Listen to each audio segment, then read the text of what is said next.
Vous êtes venu par votre propre choix ou c'était déjà déterminé, n'est-ce pas? Est-ce que c'est votre ventre qui a déterminé la venue de Oulami ou c'est parce que on a envie d'écouter un cours? Alors il faut bien savoir, c'est que l'homme, il va vers cette envie de liberté, libre arbitre, tout en étant dans une nature qui est déterminée.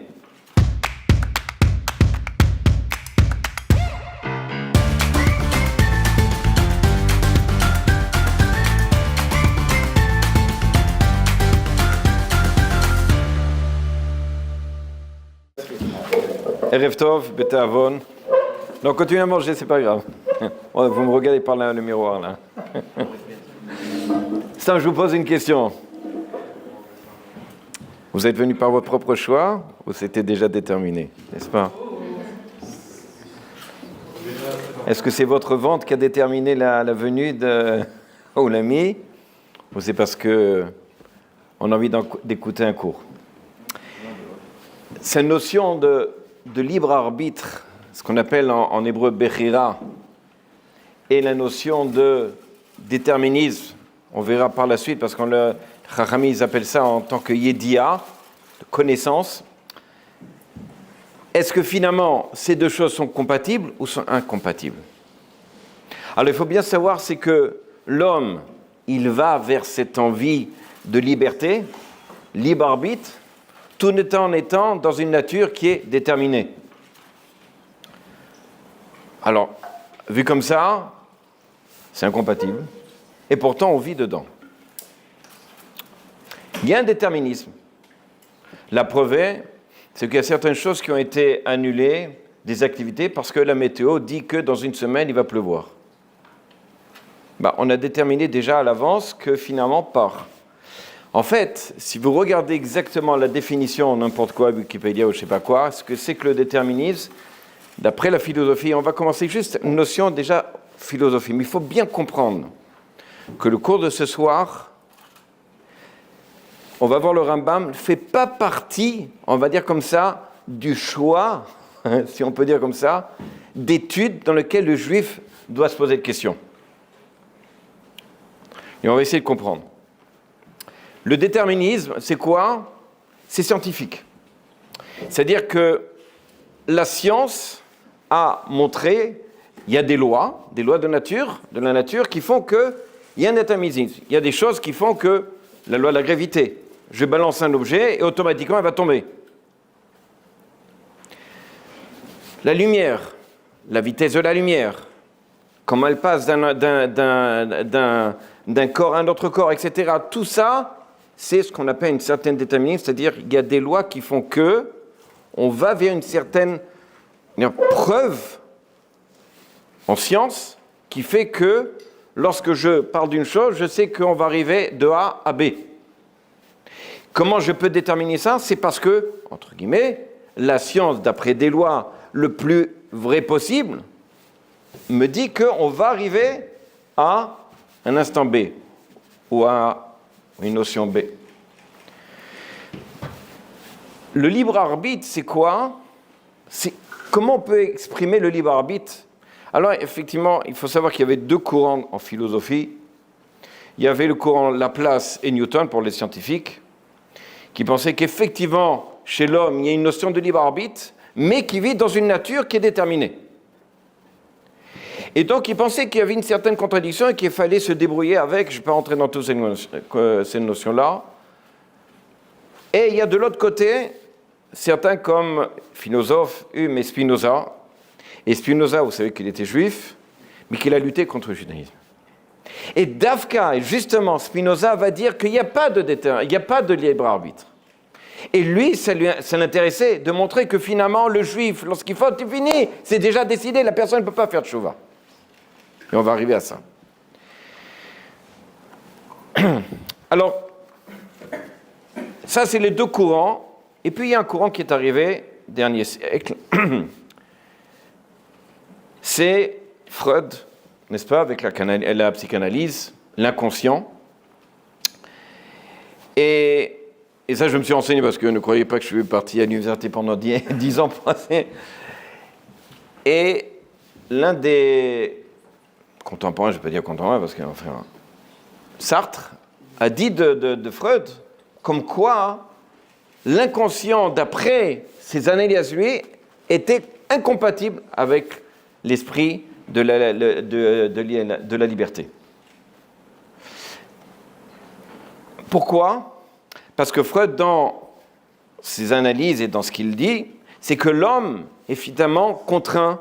Vous savez, on parle de ça, lapsus révélateur, par certaines choses qui font que l'homme réagit par rapport à un passé.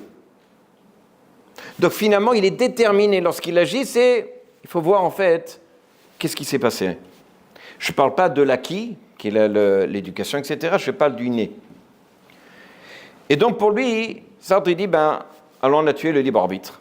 Parce que finalement, la personne, lorsqu'elle va réagir, lorsqu'elle va faire quelque chose, elle fait parce qu'en fait, elle est sous l'emprise de quelque chose qui est inconscient. Et en fait, ce que lui va dire, c'est que... Et c'est, en fait, on se rapproche, et on va arriver maintenant data Torah. Il va essayer de dire qu'en fait, c'est le fait de connaître, et non pas la conscience, mais le fait d'essayer de savoir qui va permettre d'avoir un libre arbitre. Je ne vais pas entrer là-dedans parce que c'est trop compliqué, je ne suis pas un professeur en philosophie, en truc, mais il y a quelque chose qui m'a intéressé, parce qu'en faisant des recherches, je suis tombé sur un certain professeur Libet, et... pour ceux qui connaissent, pour ceux qui ont été à l'université, donc ils doivent connaître, c'est un professeur de sciences. Et en fait, c'était le précurseur de ce qu'on appelle de la psychanalyse de la conscience. D'accord ? Il était en 1916 et il est mort en 2007. Donc, c'est récent. Et lui a été le précurseur de ce qu'on appelle les examens par qu'on appelle ça, le matériel, les encéphalogrammes, dans lequel on va étudier le cerveau à travers des analyses. Donc, qu'est-ce qu'il faisait ? Il mettait cet appareil et il faisait montrer des images à des personnes et en faisant des analyses, savoir à un moment donné comment est la réaction de l'homme par rapport à telle image où il devait appuyer sur un bouton. Et il conclut quelque chose d'extraordinaire, parce que finalement, ça va être un peu notre sujet. C'est qu'il dit... Et là, il appelle ça, on va dire comme ça, le potentiel de préparation, c'est que au moment où la personne, elle va réagir, avant qu'elle réagisse, ça arrive au cerveau, il y a un laps de temps de 0,3 secondes à quelques secondes, comme ça, il explique, que la personne est déjà, c'est instinctif, il va réagir, mais qu'avant qu'il appuie sur le bouton, il va y avoir une indécision. Est-ce que, oui ou non, finalement, je vais faire ça ? Et finalement, il appuie. Ce laps de temps-là, il dit, c'est ça le libre arbitre. Mais il vient après la réaction innée, c'est-à-dire la réaction instinctive. Ça dure quelques millièmes de secondes, voire quelques secondes, la personne, elle a cette notion, au niveau scientifique, encore une fois, je parle, si on pouvait le calculer, de libre arbitre. Alors, maintenant, nous, honnêtement, nous agissons, nous faisons ce que nous faisons tous les jours. Lorsque vous allez acheter vos téléphones, vous avez un choix, Samsung, je ne sais pas, je ne connais même pas les noms, X50, X1, je fais un choix. Est-ce que ça s'appelle ça que j'ai un libre arbitre ? Lorsque je décide d'aller dans ce restaurant plutôt que dans un autre restaurant, est-ce que ça s'appelle que j'ai un libre arbitre ? Lorsque je décide de dire, bon, regarde, tu sais, ce restaurant, je ne sais pas si la cacheroute est très bien, viens, on va voir dans un autre restaurant, la cacheroute très bien. Est-ce que ça s'appelle ça un libre arbitre ? Ou, encore une fois, se met la notion de libre arbitre ou se met le déterminisme. Est-ce que chaque chose que je fais, ça s'appelle que j'ai un libre arbitre ? Alors, je vais commencer simplement par un Pirkei Avot, et vous allez me dire ce que vous en pensez. Alors évidemment, vous pouvez agir, vous pouvez me poser des questions, il n'y a pas de souci. Dans le Perek Gimel, le Pirkei Avot Tetvav, il dit comme ça, Akol Tsafoui. Ça commence bien. Tout est déterminé. Akol Tsafoui. Vareshu Netuna, mais il continue. Mais, on va dire comme ça, tu as le libre arbitre. Ça veut dire quoi? Tout est déterminé, mais tu as le libre arbitre. Ben, si c'est déterminé, alors j'ai le libre arbitre. Alors où est-ce qu'il est le libre arbitre? Dans un déterminisme. Ou beto va olam. Après, je parle parce qu'après il rentre dans une autre chose. Ou Omer, Akol, Netun, Varavon, etc. Bon, en tous les cas, ici, le Pirkei Avot, il vient et il dit Akol, Tsafoui, tout est déterminé, et vous avez, les Chachamim nous disent, un libre arbitre. Un réchaud de biatre. Alors, moi, je ne comprends pas. C'est-à-dire que, moi, lorsque maintenant, tout est décidé, imaginez que finalement, la personne, Chazé Shem, a faute, il dit, de toute façon, bon, il savait. Mais de l'autre côté, mais dis-moi, c'est ton libre arbitre. Ben alors, s'il sait, j'ai plus libre arbitre, parce que de toute façon, imaginez que je mets un poisson dans un aquarium, d'accord, et je le mets après dans un bassin, mais il est toujours enfermé, je sais ce qu'il va faire, entre guillemets.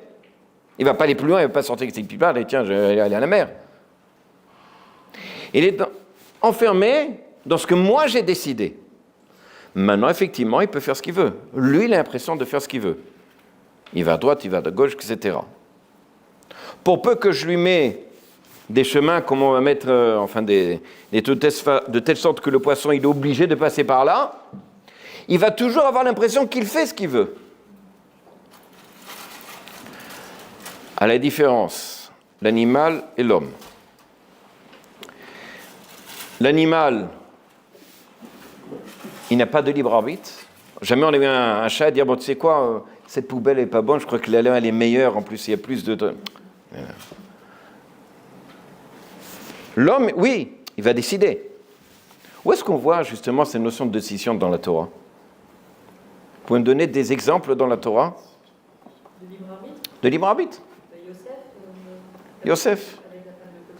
Il a fait? Parce que vous êtes dans la paracha. Même pas. Mais il n'y a pas avant? Il y a... Hein? À quoi? Adam et Chava.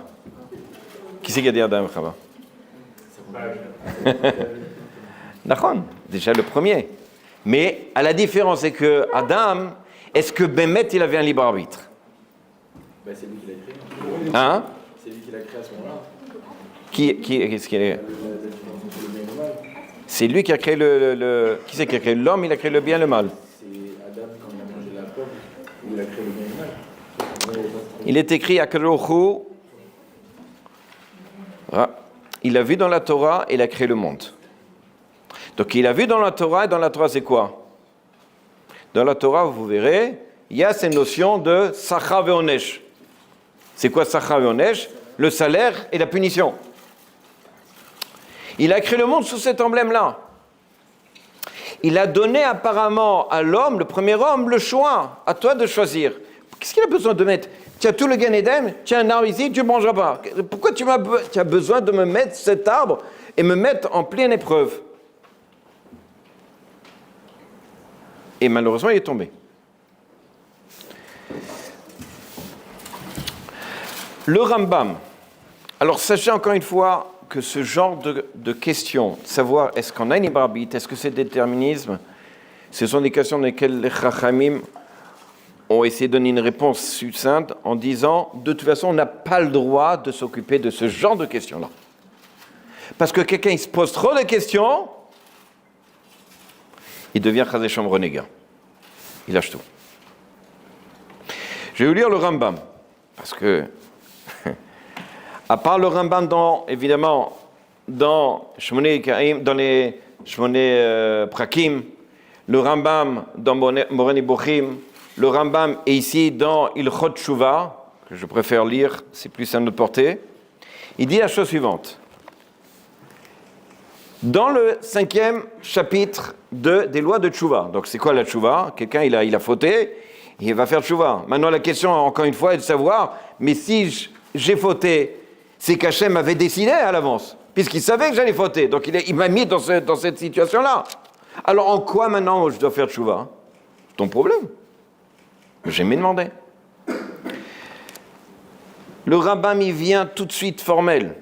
Reshut lechol adam netuna. Alors reshut, c'est-à-dire la possibilité à l'homme, netuna lui est donnée. Imratsa, la tot atzmo, le dertoa, s'il veut pencher vers le bien, veliot tzadik et de être un tzadik, à reshut beyado, il revient sur le même mot, il a le libre arbitre. Il a toutes ses possibilités. Il n'est pas contraint.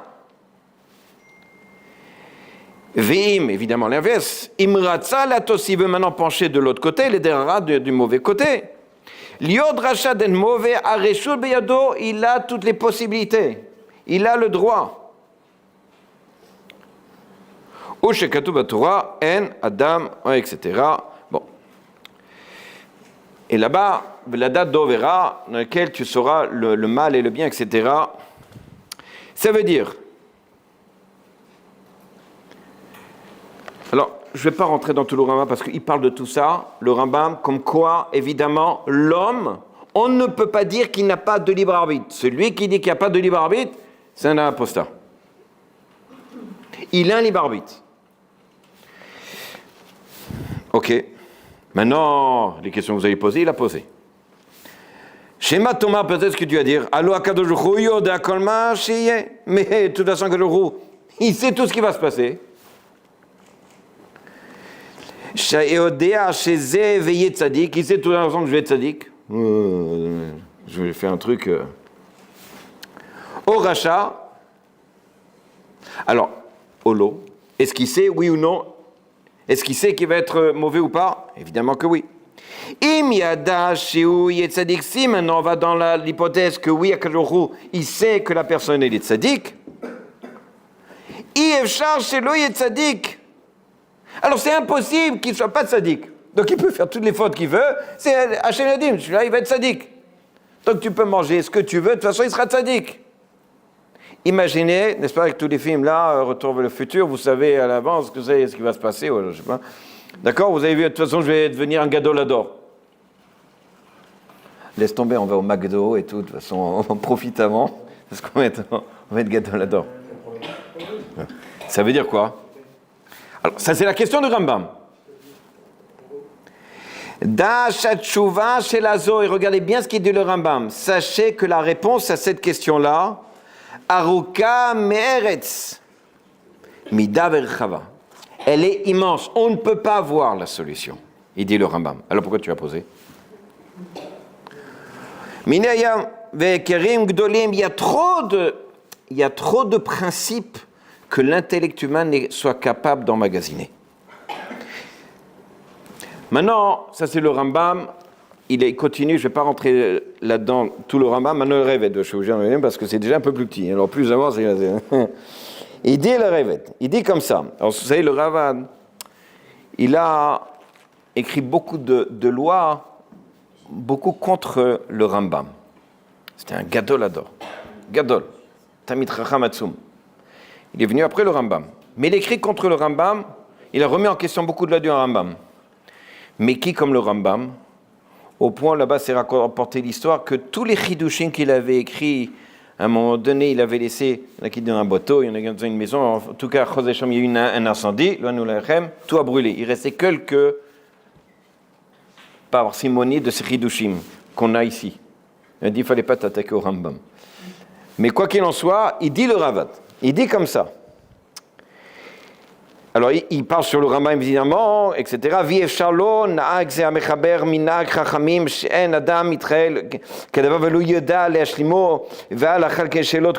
Pourquoi tu poses tellement de questions qui sont compliquées, etc. Et ensuite, tu laisses comme ça, hein, n'est-ce pas? Après, il n'y a pas de façon, il n'y a même pas à se poser des questions. C'est rabat de poser tellement de questions. Il faut avoir les mounas. Mais alors pourquoi tu l'as posé? Pourquoi tu rentres dans ce truc-là et après tu dis non, mais tu sais quoi, laisse tomber. Imagine, je fais un cours maintenant. Ouais, il y a plein de questions à l'ancien. Ah, bon, là, il y a tellement que je ne sais même pas. Bon, laissez tomber le truc. Mais pourquoi il est venu? Et il dit comme Ve'afalpi shen tshuva nitzrachat al zetov ou lismor lo ksat. Malgré tout, même si les réponses, ou en tout cas ce qu'il a dit, c'est pas quelque chose de fort, enfin, c'est-à-dire qu'on ne peut pas comprendre, malgré tout, il faut quand même écouter ce qu'il a à dire. Et à la fin, il dit comme ça qu'effectivement, et il va pas, évidemment d'après le Rambam, que tout celui qui vient et qui dit l'homme n'a pas de libre arbitre, il est un apostat. Mais il y a un déterminisme, effectivement. Mais on ne doit pas s'occuper de toutes ces questions-là. Vous savez que le niveau le plus bas au Guéhinom, c'est ce que c'est le Guéhinom, l'enfer. Hein? Quel est le niveau le plus bas au Guéhinom? Ça s'appelle le Sheol. Celui qui fait trop de Sheolot, de questions, il va là-bas.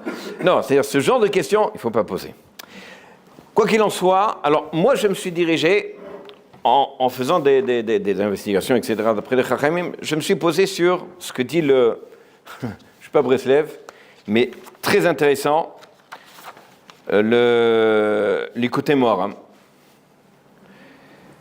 L'Ikutei Moharam, c'est l'élève de Rabbi Nachman de Breslev, qui a écrit, d'accord, et ce sont les arrière-petits-fils du Baal Shem Tov, d'accord. Et il dit comme ça, le Moharam, Ikutei Moharam, il dit la chose suivante. Alors je lis plutôt ici.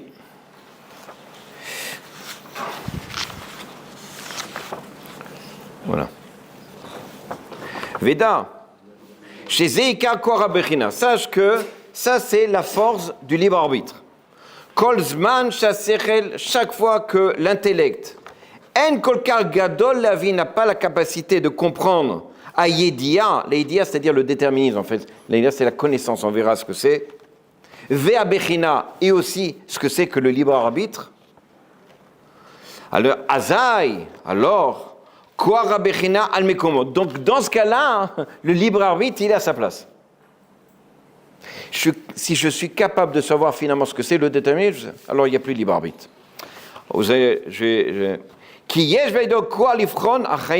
Parce que j'ai la force de savoir est-ce que l'ifron est achim, de choisir la vie, ou bachata bachaim, dans la Torah s'écrit, tu choisiras la vie ou pas. Ça veut dire quoi? Ça veut dire encore une fois. On ne peut pas véhiculer les deux en même temps. Soit il y a un libre arbitre, soit il y a un déterminisme. Mais d'essayer de comprendre que les deux sont ensemble, impossible, ça n'existe pas. Ça veut dire quoi? En fait, ce qu'il veut nous dire, c'est le Moharam, il y a tout un texte, mais je ne veux pas parce que sinon... il veut dire comme ça qu'en fait... Le libre arbitre est là pour nous faire comprendre que c'est tellement haut, tout ce sujet-là, ne t'occupe pas de ça. Donc celui qui s'aventure encore une fois à essayer de... Oui, mais attends, si il sait, donc moi, qu'est-ce que je fais finalement? Et si moi je fais, alors, et que finalement c'est pas tout à fait ce qu'il voulait, parce que... Alors, ne rentre pas dans ce genre de questions-là. Maintenant, on va quand même essayer de donner deux grandes réponses. D'accord? Deux grandes réponses. Première réponse, c'est de comprendre finalement en quoi il y a une notion de libre arbitre, de déterminisme. Et l'autre, c'est finalement en quoi la faute et pourquoi il y a la faute. Comment je peux éviter ce qu'on appelle les épreuves. On va y arriver à ça. Imaginez maintenant, et alors il faut suivre parce que c'est pas évident, et pour arriver à Imagine maintenant que quelqu'un, il faute. D'accord? Qu'est-ce qui va se passer lorsqu'il a fauté? Il va se dire, « Oi, j'ai fauté, qu'est-ce que je dois faire, etc. » Il y a deux étapes. Il y a avant la faute, il y a après la faute.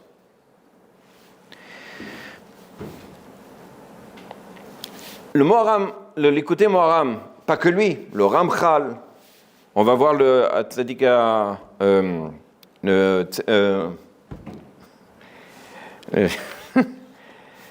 Ça dit qu'on verra ce qu'il dit lui aussi. Avant la faute, l'idée, il y a un libre arbitre. Après la faute, il y a ce qu'on appelle la yédia, le déterminisme, la connaissance. Ça veut dire quoi? Et en fait, je pourrais résumer ce cours en une phrase.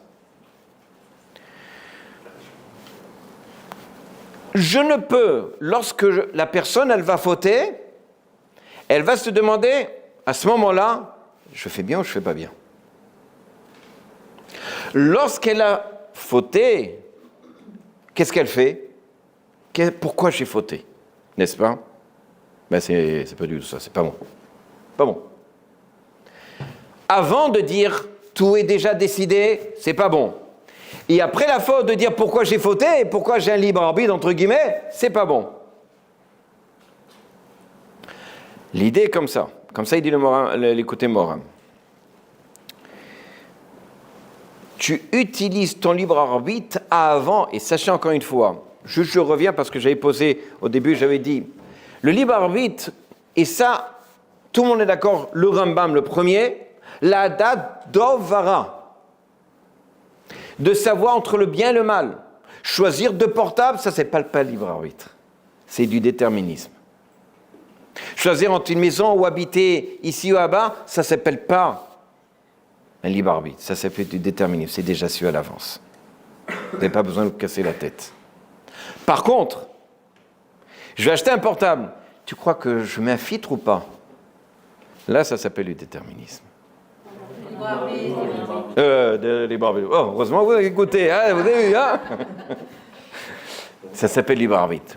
Pourquoi? La date va savoir si c'est bien ou pas. Lorsque je vais choisir un téléphone, je dis Samsung comme ci ou Samsung comme ça, c'est déjà décidé. Maintenant, savoir, attends, lequel je peux mettre un filtre? Celui-là, il va tenir le filtre ou pas celui-là? Là, c'est ton choix véritable.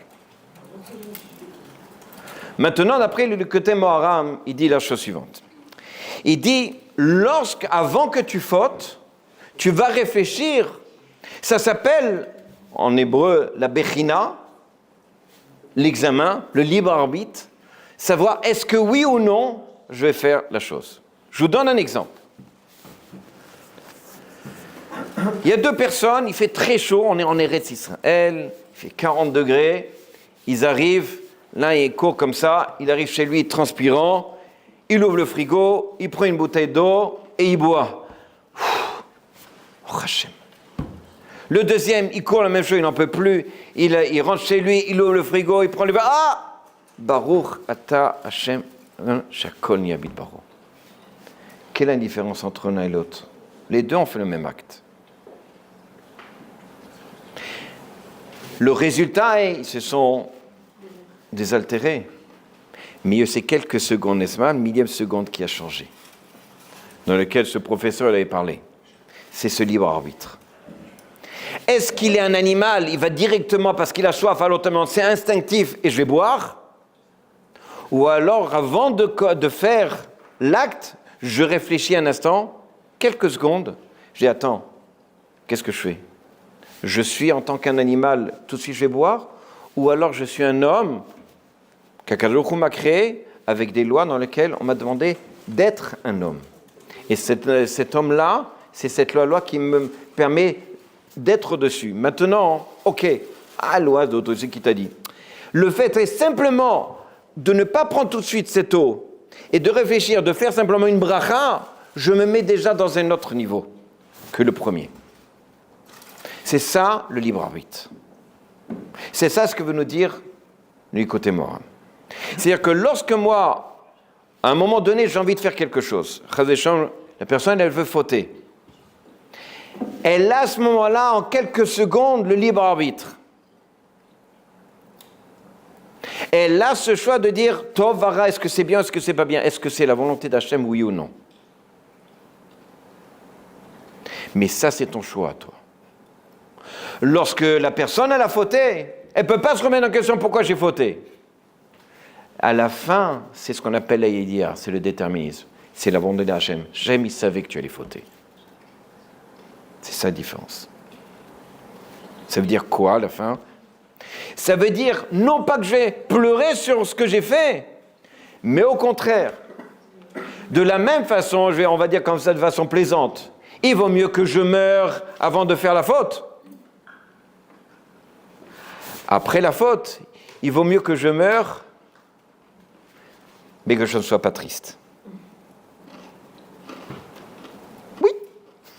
Mais comment vous reliez ça au fait qu'il faut bien prendre conscience que c'est notre faute si on a fauté pour faire des choses? Très bien, on va arriver à ça. Si on dit que c'était déterminé. Tout à fait. J'avais prévu la question. Encore une fois, est-ce que vous avez compris un peu déjà le petit truc? On va aller à la question de mademoiselle, à la réponse. Avant la faute, j'ai le libre arbitre, je choisis entre le bien ou le pas bien. C'est mon choix. Après la faute, c'est Retzon Hashem. C'est la volonté d'Hachem. Vous avez parlé de Yosef. Je vous pose juste une question. Les Shvatim, les tribus, elles ont bien fait ou elles ont mal fait de vendre Yosef? En tout cas, de ce que... Hein?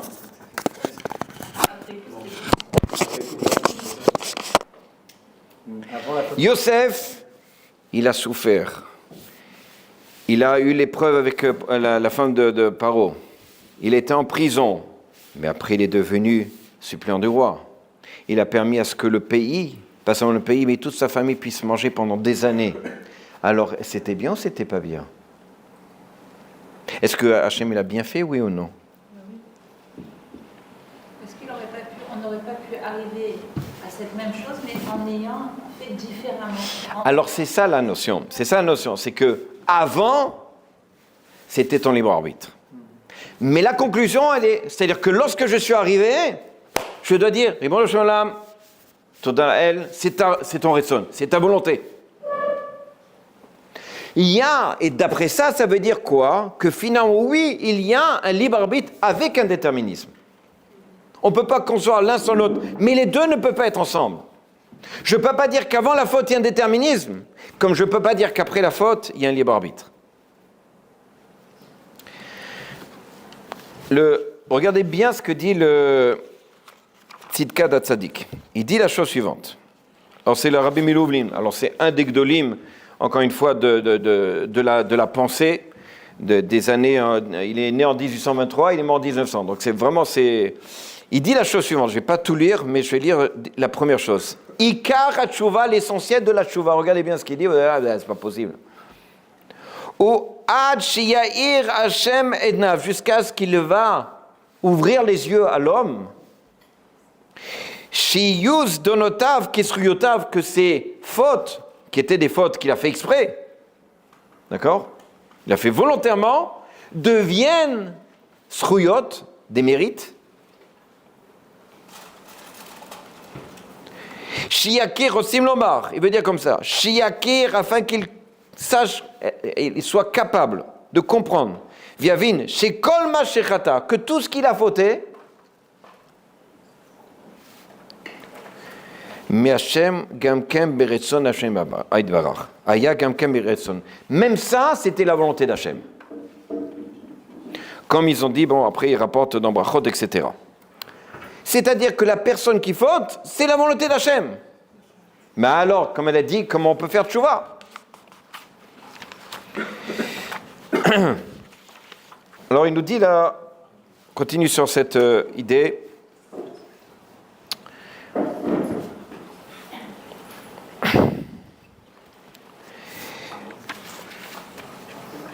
Il y a, on va arriver à, il y a dans Avodah Zarah, alors c'est écrit comme ça dans la Gemara Avodah Zarah, juste pour un peu encore enfoncer le clou, c'est écrit dans Daf Dalet Amud Bet. Amar Rabbi Yoshua ben Levi, il a dit Rabbi Yoshua ben Levi, Lo asu et egel, les Bnei Israël, ils n'ont pas fait le veau d'or. Et là, écoutez bien parce que c'est la folie. Et là, l'iten pitron pay pour donner la possibilité, pitron pay, les balais tchouva aux gens qui veulent faire tchouva, chez Neymar, comme il dit, mi iten Hashem elevavam, etc. Rashi dit sur ça, Lo asu Israël et Taïgel. Israël n'ont pas fait donc le veau d'or. Klomar, il dit comme ça, Giborim veshlitim beyetzram. Les gens qui sont forts, qui sont capables de dominer leur penchant. Ayo velo ayar raoul itgaber yetzram. Ils n'avaient pas la possibilité de se... Sous-entendu, alors je finis, je vous explique après. Velo itgaber yetzram. Alehem et la xeratameler, c'est un décret divin. Aïta lishlotbam, de les dominer, afin de permettre à ceux qui veulent faire tchouva, Shem yomarachote, que si celui qui a fauté, lo eshuv, lo ikableni, de toute façon si je fais tchouva, de toute façon Hachem il ne voudra jamais ma tchouva, il voudra... Ombrim lo, c'est, va et sort, mais maaseh égal, et regarde ce qu'ils ont fait, ils ont fauté, ils ont fait tchouva, et Hachem a finalement pardonné. Ok. C'est dur. Ça veut dire quoi? Ça veut dire qu'Akadosh, dans un certain sens, il a fait exprès de faire fauter. Jusqu'à aujourd'hui, on empathie de la faute du veau d'or. Mais tout était volontaire de telle façon que, simplement, les gens qui veulent faire tchouva, ils aient une référence. Mais ils n'avaient pas le choix, les autres.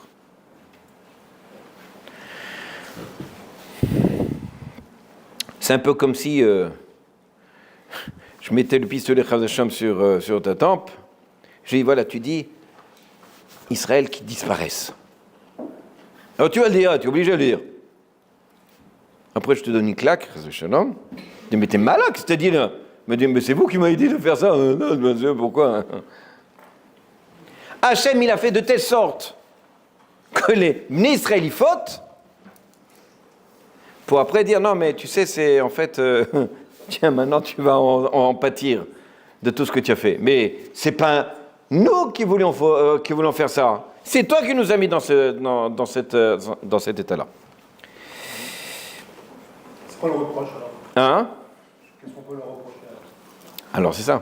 On revient à la question de la tchouva. Alors, quelqu'un donc il a fauté. On lui dit comme ça, la personne, elle va ouvrir les yeux, elle va se rendre compte que finalement, elle a fait des bêtises. Et elle va se frapper, elle va dire, pourquoi j'ai fait ça? On va lui dire, c'est pas comme ça, la tchouva. La véritable tchouva, c'est de dire, Zeretson Hashem, c'est la volonté d'Hachem, c'est après la faute, ouvre une nouvelle page. Mais attends, une nouvelle page, chaque fois, tous les jours, je fais une faute, machin, une nouvelle page, c'est pas Shakespeare, hein, c'est des milliers de pages, là. Hachem, il a la patience. Oui, il est infini. C'est infini. Il dit comme ça, Rabbi Nachman de Breslev, toujours celui parce qu'il le rapporte là, qu'une personne, elle a peut-être fait la pire des fautes. Une seconde après, c'est un autre homme, c'est un tzaddik. Pas un an, pas 2 ans, une seconde après. Pourquoi? On revient à cette même notion. Avant la faute, c'est ton libre arbitre. Tu décides d'être, comme a dit le Ramam, Racha ou tzaddik. Après la faute, c'est Retson Hashem. Tu dois dire, c'est la volonté d'Hachem. C'est toi qui as décidé, maintenant j'ouvre une nouvelle page. Alors, ce que je dis aussi, c'est rapporté dans le Or Yeches qui est là-bas, dans Sha'ar Emunah, là-bas il faut le voir. Donc, si après la Yediya, c'est-à-dire après la faute, je suis dans ce qu'on appelle la Yediya, c'est-à-dire que savoir que tout est Hachem, que c'est le Retson Hachem, donc je ne peux pas dire que maintenant je me remets en question pourquoi j'ai fait, etc. C'est pas ça là. La notion, c'est qu'après avoir fait la faute, la personne, elle se remet en question non pas par rapport à la faute qu'il a fait, mais par rapport au choix qu'il a fait.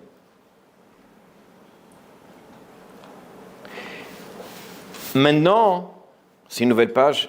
Bezrat Hashem, donne-moi la capacité de choisir, de faire le bon choix. Imaginez quelqu'un, d'accord, qui faute la plus grave des fautes. Alors c'est quoi la plus grave des fautes? L'idolâtrie. Il n'y a plus d'idolâtrie aujourd'hui. Hein?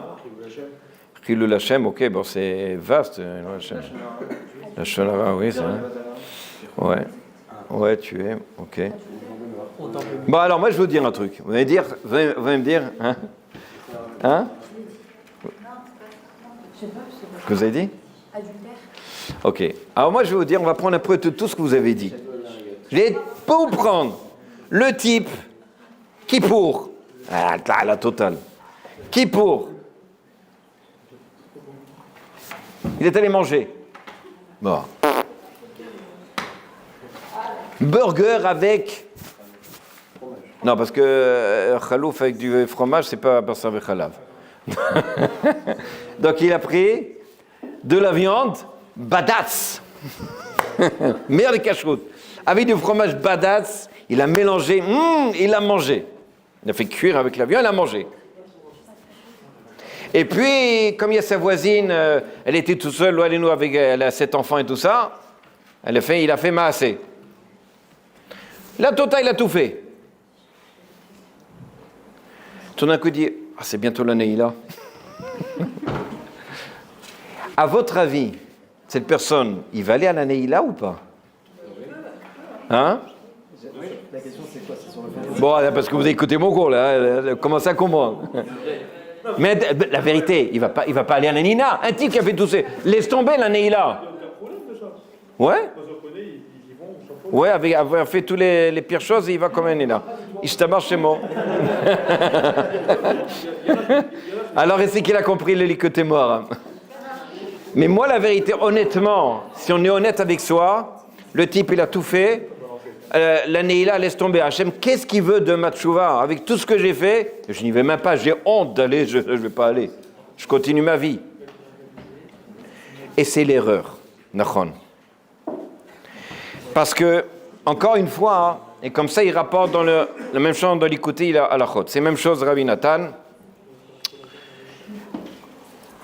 Dans l'écouter à la chôte, il dit comme ça, même chose, que cette personne-là, encore une fois, avant la faute, c'était encore une fois sa décision, il avait un désir c'est son ratson à lui, entre guillemets, sa volonté à lui de faire telle chose.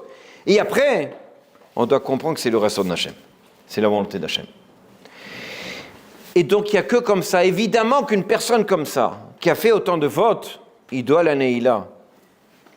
Parce que c'est une nouvelle page pour lui. C'est une nouvelle personne. Mais alors, c'est indéfini. Alors, le type, vas-y, je fais les fautes. Non, évidemment qu'après, on comprend. C'est pas... Alors, effectivement,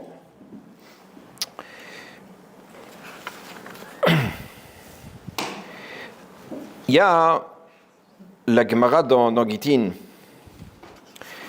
La Gemara dans Gittin dit comme ça, bon, je ne vais pas entrer, mais l'idée est comme ça, hein, c'est que dans même Gimel, là-bas, elle rapporte que finalement, le fait qu'un homme y tombe, ça lui permet d'évoluer, de grandir.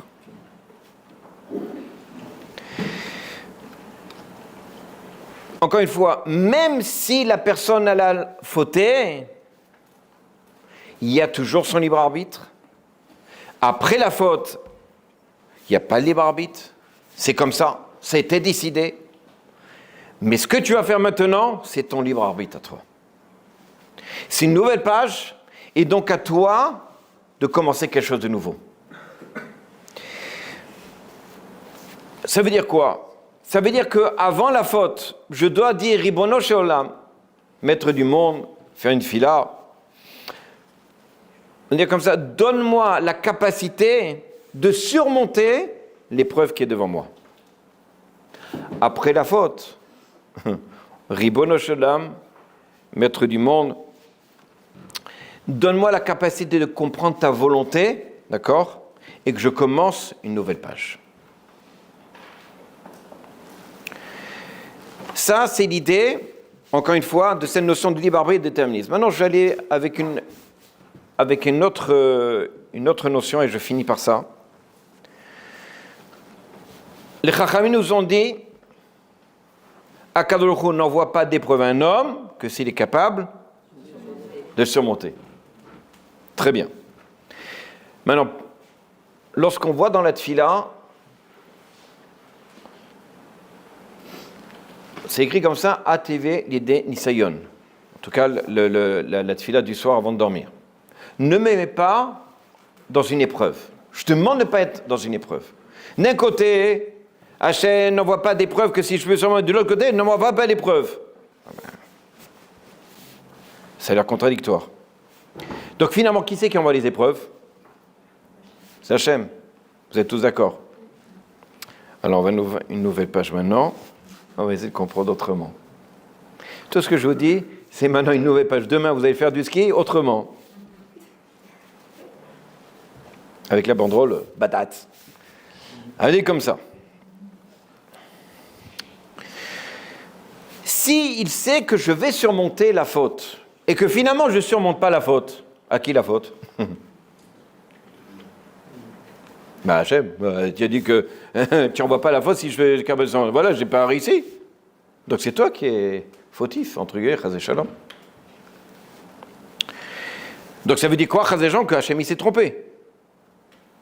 Ou alors, si c'est Hachem, c'est pas moi, c'est pas ma volonté à moi, c'est pas ma décision à moi, c'est Hachem qui a fait ça de telle sorte que...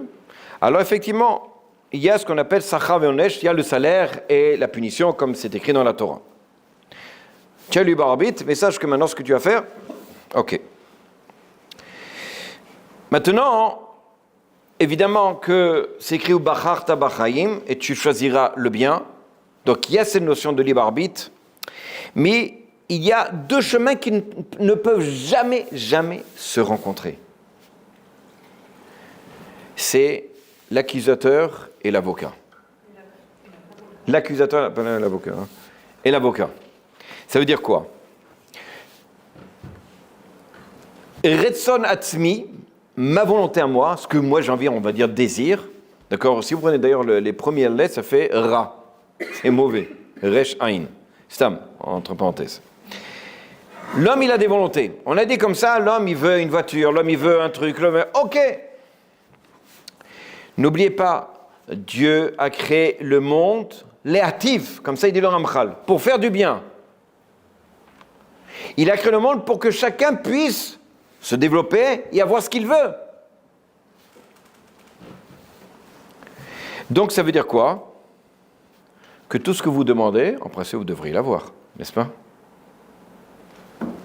Ça veut dire que si vous ne l'avez pas, vous allez réclamer. Oh, tu es là pour faire du bien, etc.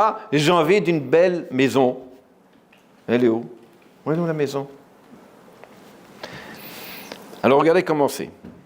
N'oubliez pas, dans Parashat Azino, Tzadik v'Yasharu. Akadosh Baruch Hu, il est Tzadik, droit, Yashar, c'est la même chose. Enfin, ça veut dire quoi? Ça veut dire que, avec ce que vous demandez, il est juste, il va accomplir. Seulement, il y a des conditions. Ça veut dire que lorsque vous allez faire une demande, ça va passer par le bureau des accusateurs. L'accusateur, il va venir et dit « Pourquoi cette personne-là, elle n'est pas méritante? En quel honneur il va recevoir une maison? Ma pitom. » De l'autre côté, Hachem ou Métiv. Après, toi tu vas après 120 ans, tu vas réclamer Hachem. Attends, moi j'ai pris tout le temps qu'avoir une belle maison, avoir un beau truc, etc. Elle est où? Alors il va le faire. On a une preuve dans la Torah. Abraham, quand il dit Matitanli, au moment où il part, il va en Eretz Israël, Matitanli, qu'est-ce que tu vas me donner? Parce que moi je ne vais pas donner tout mon héritage à Eliezer, mon serviteur. Je veux un enfant. Il dit, ah, tu veux ça? Il n'y a pas de souci, je vais te donner. La chambre magique. Tout ce que tu demandes, tu vas avoir. Le truc, c'est que, qu'est-ce qui s'est passé après? Il a eu, son fils. Mais il a été mis à l'épreuve. J'explique. Paro, Pharaon, lorsque les bénis Israël voulaient sortir d'Égypte. Paro, il a dit, hors de question, vous ne sortez pas d'Égypte. Vous restez ici. C'était son libre arbitre ou pas? Oui. Oui. C'était son libre arbitre pur, 100%. Qu'est-ce qui s'est passé après? Il y a eu la plaie du sang. Qu'est-ce qui est écrit après là-bas? Vayraved lev paro. Akadosh Hu, il a endurci le cœur. Ça veut dire quoi, il a endurci le cœur? Vous pouvez m'expliquer? Il lui a retiré son. Non, il lui a mis. Il lui a mis Il face lui a à rendu. Parce que sinon, face à une plaie, il n'y avait que être dans une volonté de faire que ça s'arrête et tout accorder. C'est pour ça qu'il a endurci son cœur pour que ce soit beaucoup plus équitable au niveau du choix. Fait. En fait, avant la plaie, il avait, on va dire comme ça, son seuil de libre arbitre était par rapport à ce qu'il allait avoir 50-50. C'est ça le libre arbitre. Au moment où il y a eu la plaie, chut, son libre arbitre est descendu. C'est un peu comme il avait le pistolet sur la tempe. Hachem qui a fait, Rabbi lève paro, chut, il a endurci son cœur. À ce moment-là, il peut décider oui ou non. Il avait pas de mérite. Sous quel principe, toi, tu peux demander, décider, etc. Le béni Israël, il faut que tu aies un libre arbitre, il faut que tu sois en équilibre. Lorsque moi, maintenant, je vais faire des demandes, je veux telle chose, qui a dit que? Il faut que je sois en mesure, il faut que j'ai le mérite de pouvoir, parce que Hachem me donne ça. Il y a un équilibre aussi.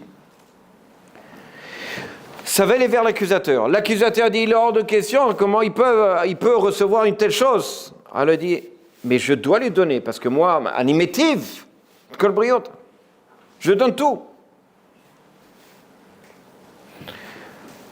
Alors effectivement, qu'est-ce qu'il va faire? Il va envoyer des épreuves. Il va envoyer des épreuves. Pour qu'il puisse mériter, parce qu'il est en dessous de ce niveau par rapport à ce qu'il demande, il va envoyer des épreuves, des épreuves, des épreuves. Lorsque quelqu'un il a chazéchant beaucoup d'épreuves, c'est peut-être qu'il devrait se demander, pas forcément voir les mezuzot, mais se demander combien il a de demandes. Parce que Hachem, il lui donnera.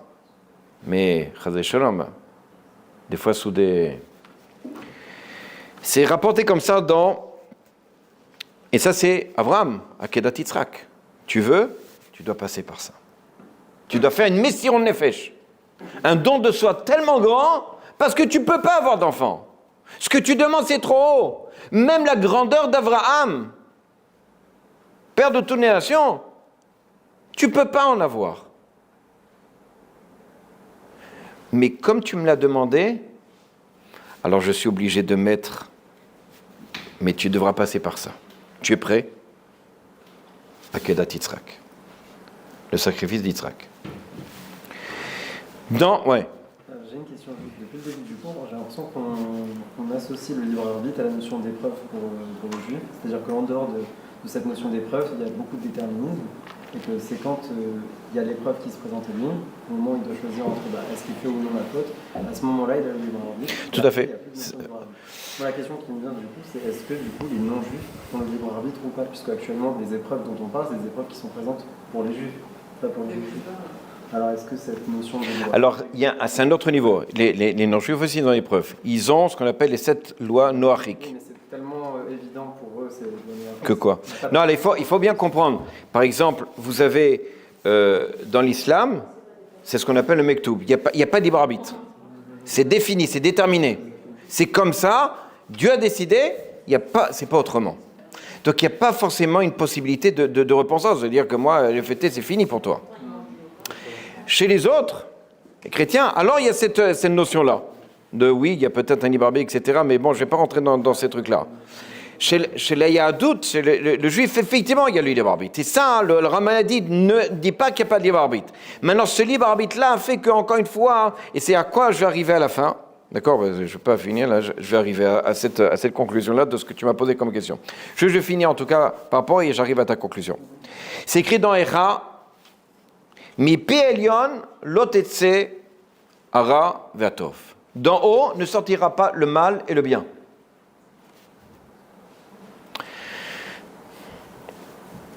Alors, et là je reviens un peu avec ta question. C'est-à-dire que nos épreuves, finalement, qui c'est qui les donne?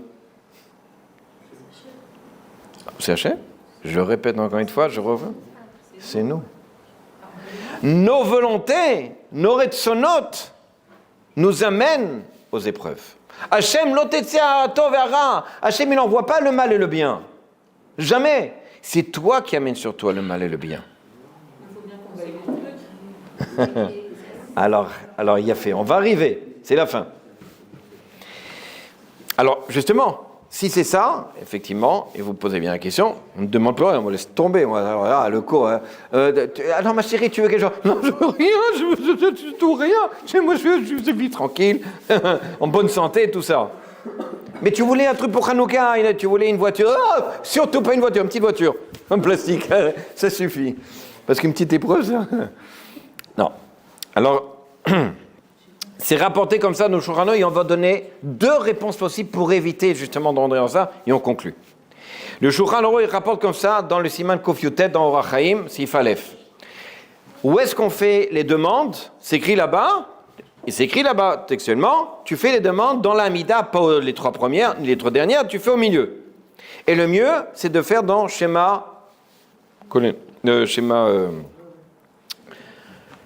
là-bas, tu fais des demandes. Ok. Maintenant, moi, faire des demandes, laisse tomber. Le Rav, il a dit, faire des demandes, c'est avoir des épreuves.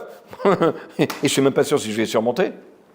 Donc, je fais plus de demandes. Je fais rien. Je fais ce qu'a fait Hachem. Alors, non. Il y a 2 possibilités. Et on finit par ça. Il y a 2 possibilités. Ne vous inquiétez pas, vous n'allez pas sortir stressé. Laisse tomber. Le ski, j'y vais plus. Il y a 2 possibilités. Lesquelles? C'est rapporté dans Baba Kama. Tzadik Bet. Et ça, je le dis en connaissance de cause, je vais vous raconter l'histoire. Kol hamevakesh rachamim al chavero na'anatrila.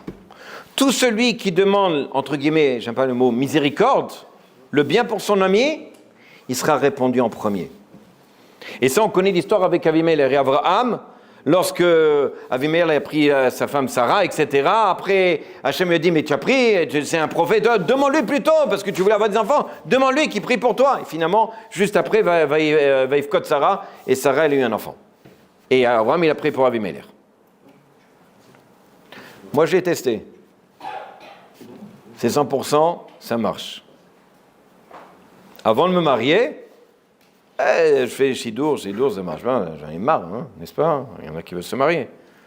J'avais mon copain de chambre, enfin, parmi les copains, aussi vous se mariez, je dis, bon, tu sais quoi? Atkan, ça y est, on en a un taille. Je prie pour toi, tu pries pour moi. On fait l'affaire, on signe, 3 mois après, bon, Hachem. Lui, ça a mis un peu plus dans lui, t'as pas bien prié. Mais...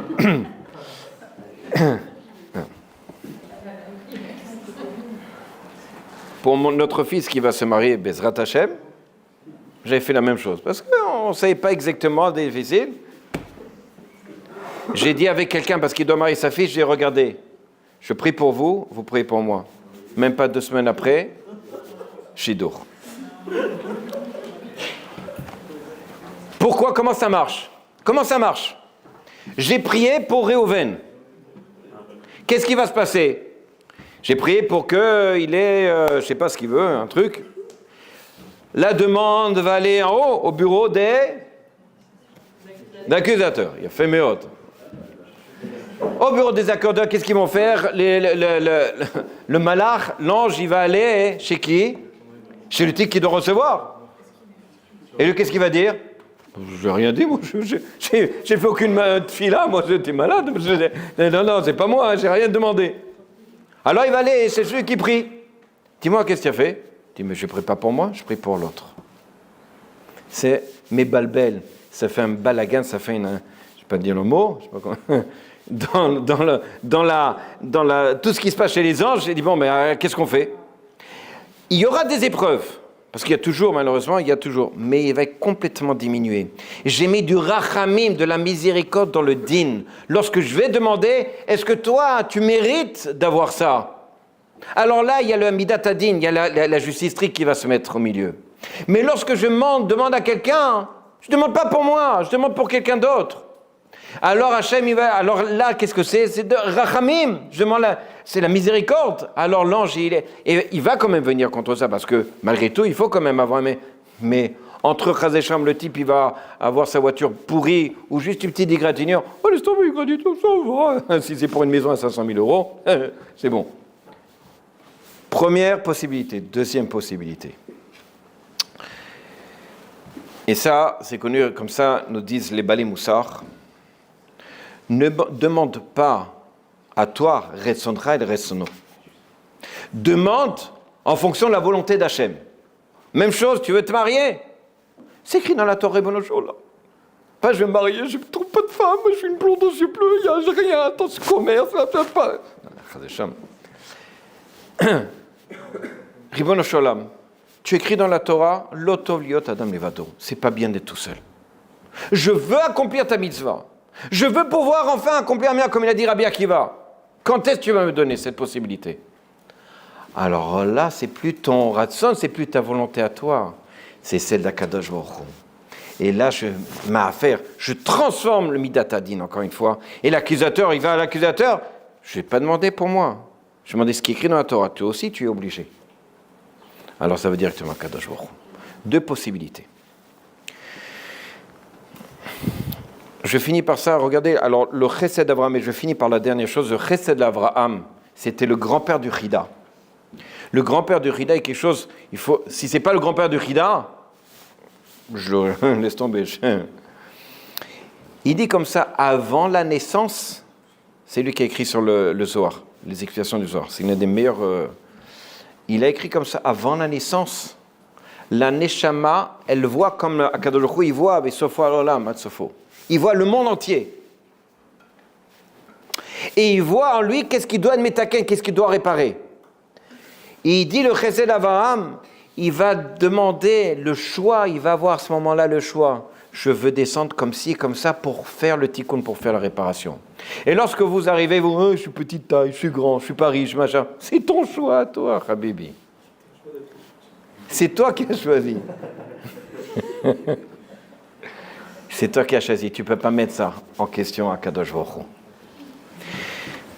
Donc, quand les choses, Chazéchon, ne vont pas, alors on peut se poser la question, effectivement, soit mes demandes sont trop élevées, soit, Chazéchon, les fautes, on a parlé des fautes, parce que je suis obligé de, soit, en haut, on a décidé par rapport à ce que moi, ma Neshama, elle a fait le choix en haut, mais il y a une dernière chose, comme ça il nous dit les Balé Moussar, il y a aussi l'influence, et comme ça le Pirkei Avot, l'influence autour de soi. Achek mishachenra. Éloigne-toi du mauvais voisin. Quand on dit mauvais, c'est pas qu'il dit casse-pied, il me saoule, il n'arrête pas de crier. Non. Il y a certaines personnes qui ont une mauvaise influence sur toi, et elles vont changer la donne. Au lieu que tu puisses avancer et tout ça, au lieu que tu puisses avoir les bons choix, Chazé Shalom, tu vas, à cause de lui, faire dans un certain sens un mauvais choix. Mais ce n'était pas ton choix. Donc ton choix, à ce moment-là, avant de choisir ce que tu veux faire, ton choix, c'est de t'éloigner des personnes qui sont mauvaises. Des personnes qui t'influencent dans le mauvais chemin. Voilà, c'est ces 4 choses dans lesquelles finalement, et en conclusion, pour répondre, c'est que Rabbi Hanania, il a dit comme ça, Ratsa Akadosh Baruch Hu les akot Israël. Akadosh Baruch Hu, il a voulu mériter le Ham Israël. Les Ferrar Irba, la M Torah, Mitzvot, il a multiplié Torah Mitzvot. Je ne suis pas capable de faire ça, mais j'en ai encore une ribambelle à faire. Pour avoir le maximum de mérite. Parce que c'est mon choix. Parce que tout ce que je fais maintenant, j'ai compris, c'est mon choix. Non pas le choix entre 2 choses matérielles, mais le choix entre le bien et le mal. N'attendons pas Chazéchon après l'acte. Mais même s'il y a l'acte, je dois comprendre que c'est Retzon Hashem, que c'est la montée d'Akadosh Baruch Hu, que tout est pour le bien, et que maintenant, c'est pas grave, j'ai fait un mauvais acte, mais j'ai une nouvelle page. Mes attachants, ce que je voulais dire à vous, c'était avant d'avoir le bon choix, mes attachants, que vous puissiez grandir, évoluer dans la Torah.